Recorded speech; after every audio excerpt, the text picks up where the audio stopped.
But when he saw the wind, he was afraid and began to sink, cried out, "Lord, save me!" Glug, glug, glug.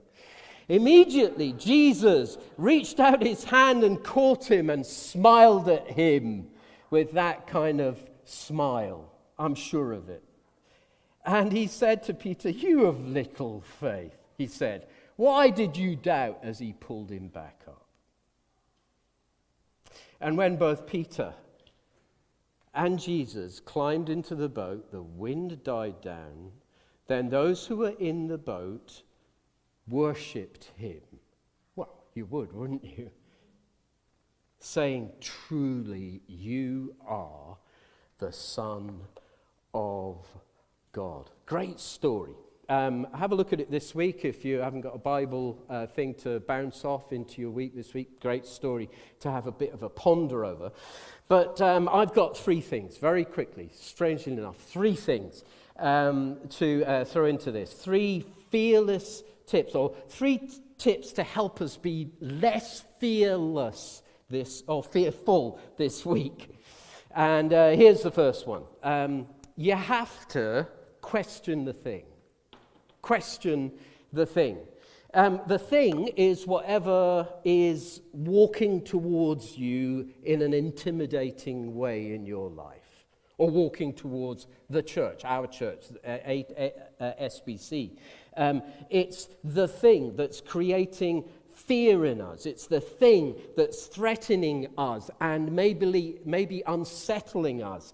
Maybe it's already got to the stage where it's paralyzed us because it's so intimidated us, so filled the view, so become gigantic in our lives that we're finding it difficult to breathe. We're certainly finding it difficult to believe.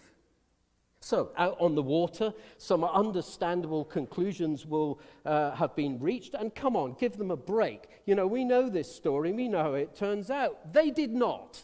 They were in the middle of a boat. A storm was building. One of them had already Googled wind and waves worst case. And the answers are coming back with a bit of a sketchy signal because of the storm. And the thing was building, and it seems that they'd been doing this thing all night. They were really trying to get to the other side, but actually because of the wind and the waves, they're stuck in the middle of the whole thing, and they thought they were going down. So there's all that going on. And then all of a sudden, they get confronted with the thing. And it's unexpected, it's inexplicable, they're wiping, and there is! What is that? And it's very weird, and it's very threatening, and as the thing gets closer, they go, "Ah! It's a ghost!" Okay, I think they did, if you could hear it above all the thing. It's a woo thing. Then, in response, understandably, again, don't judge, understandably, it's a little boat, but somehow they all manage to start running up and down the boat in fear. Bartholomew has found the top of the mast, and he's clinging on to the top of the mast because there's nowhere else to go, and they're so utterly, completely scared. They cry out in fear is the kind of polite and shorthand way that Matthew puts it. But hang on a minute, boys. Hang on a minute. You haven't got it quite right. Someone needs, in the middle of all this craziness and loony running around and shouting and screaming and pointing and all that, someone needs to stop and question the thing, which is what, of course, Peter does. And you see in our lives, the thing may still be a thing, and of course you can stretch stories too far in a direction. It turns out different for this particular story, but in our lives, the thing may still be the thing that you fear.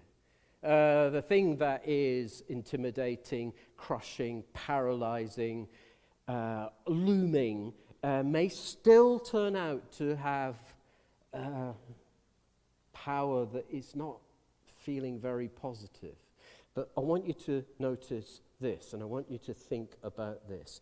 What are we adding to the thing by way of fear?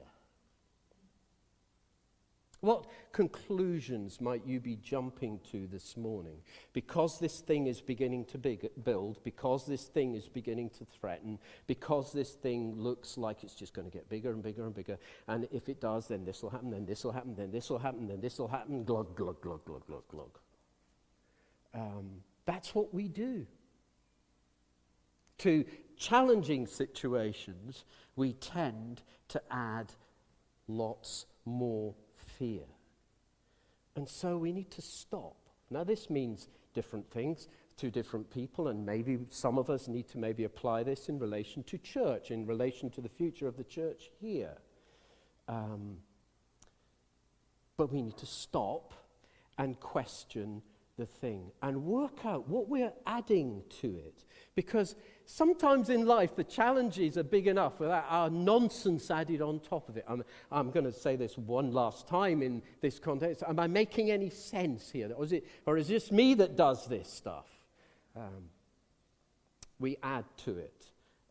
So the first step towards fear less this week is to stop and question your particular thing that is threatening. What about the second fearless tip that comes in this story? Well, here it is. It's this. Listen for the bigger voice. And of course, in a storm situation, I guess you have to stop and deliberately listen, because the world that we live in, the head that we have been given are very noisy places at times. And so we've really got to tune in. We've really got to listen for that bigger voice. It doesn't X out the fact that there's a storm, doesn't X out the fact that the thing may be the thing, but there is also a bigger voice. And out on the waves, there's that voice that echoes through the wind, and it says this: take courage, it is I. Don't be afraid, fear not. And that's in verse 27, if you want to underline it. You see, there's something really important going on here, as, of course, it's Jesus who's speaking. On the surface of it, it could look like, my goodness, that lot are really afraid. What is wrong with them? I'm just walking on the water and walking towards them in a storm. Duh. And says, it's all right, lads, it's me, it's Jesus. So on the surface of it, see what I did there? It could simply be a matter of identification. It's just simple identification. Oh, it's Jesus. Oh, duh. But actually, there's far, far more going on as Jesus speaks. This bigger voice booms across from where Jesus is walking to the boat that is kind of in trouble. There's something bigger. It's not just identification, it's revelation. The original Greek construction of this, of course, the Gospels are a lot of the Bible is written in ancient Greek, and the original Greek construction for this is this: take courage, fear not, I am. That's what echoed across the waves. Now, some of you will already see where this is going. Jesus is very deliberately using the holy ancient name of God. And so in an instant, it's not just identification, it's revelation that there's something of God in the middle of all this noise and chaos and mess and storm and difficulty and uncertainty. There's something of God in the middle of it all. I could give you lots of examples of when the Bible quotes the ancient holy name of God. Here's Isaiah's version. I think it really fits in with what we're talking about this morning. Isaiah 43 says this: fear not, For I have redeemed you. I have called you by name. You are mine. When you pass through the waters, they will not overwhelm you. For I am the Lord your God, the Holy One of Israel. SBC, I think that's God's word to you. SBC, fear not. For I have redeemed you. I have called you as a church by name. You are mine. When you pass through the waters, they will not overwhelm you. For I am the Lord your God, the Holy One of Israel. So your situation, and in my situation, there's a much, much bigger shout, a much bigger voice who insists on having the final word on the matter. Whatever the matter, whatever the thing is for you this morning, it is not the final word. Why? Because God, in the form of Jesus, his Son, is fully there present in the storm with you. Be still and know that. Well, let's do it a bit more enthusiastically than that. Be still and know that. There you go. That's another stop, isn't it? Before we continue our running around and panicking and doing the best we can. Not that there's anything wrong with our best. Maybe that's all you need to hear. And I'd like to stop there, but I can't.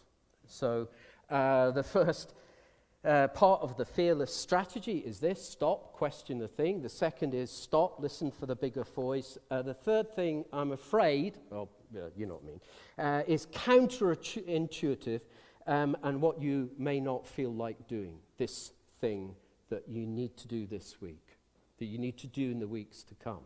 Slurp. To fear less this week, what you're going to have to do is make a move. You're going to have to make a move. You're going to have to do something. You're going to have to take a step, which is what this fabulous man Peter does. You've got a boat full of frightened fishermen, but he questions the ghost, the thing, and then he does something. He does this. Then it says this. Then Peter got down out of the boat, walked on water, and came towards Jesus. You're going to have to do something that is out of your comfort zone. If church is going to withstand and triumph over the storm that is the United Kingdom, we're going to have to do something. It's not enough, friends, to preserve the boat. Do you understand what I'm saying? It's not enough just to keep it safe. It's not enough just to get to heaven one day and say, well, we kept it safe. I think what we're being told here is, even in the middle of a storm, we have to do things. And maybe those things take us way out of our comfort zone. And please don't think I'm just talking to leaders. I'm talking to us, each one of us, because we believe profoundly as a bunch of Baptists or as church, as us, as SBC, that actually church is not just about leadership, it's about us. And so if each one of us, with the power of God's Spirit within us, is saying, I need to step up and step out, then amazing things can happen.